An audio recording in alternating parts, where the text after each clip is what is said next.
M Q M رابطہ committee کے رکن اور سابق میئر کراچی وسیم اختر کی سربراہی میں ایم کیو ایم کا تیسرا احتجاجی مظاہرہ کورنگی 2.5 نمبر پر کیا گیا، جس میں رابطہ کمیٹی کے ارکان اور ایم پی ایز اور دیگر کارکنان بھی اس موقع پر موجود تھے۔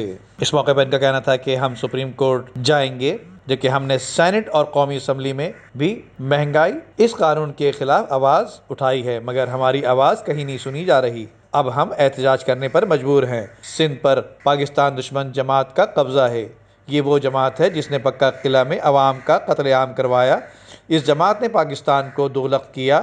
یہ شہر پورے ملک کو چلاتا ہے۔ یہ شہر ملک کو 70% اور سندھ کو 95% ریونیو دیا کرتا ہے۔ جبکہ ان کا کہنا تھا کہ اس کورنگی کے انڈسٹریل ایریا کا حال بھی برا کیا ہوا ہے۔ یہاں کے صنعت کاروں کو شاباش ہے کہ وہ ان حالات میں بھی کام کر رہے ہیں۔ اب احتجاج سے واپسی نہیں ہوگی۔ یہ احتجاج صرف ٹریلر ہے۔ ہم اس احتجاج میں اکیلے نہیں بلکہ سندھ کی تمام سیاسی جماعتیں بھی ہمارے ساتھ موجود ہیں۔ جبکہ ہم صرف مہاجروں کے حق کی بات نہیں کر رہے، ہم تو سندھ میں رہنے والے تمام باشندوں کے حق کے لیے بات کر رہے ہیں۔ ہم سندھیوں کے حق کے لیے بھی بات کرتے ہیں۔ انہوں نے کہا کہ اندرون سندھ میں وڈیرا شاہی نظام نافذ ہے، لوگوں کو ناحق قتل کر دیا جاتا ہے۔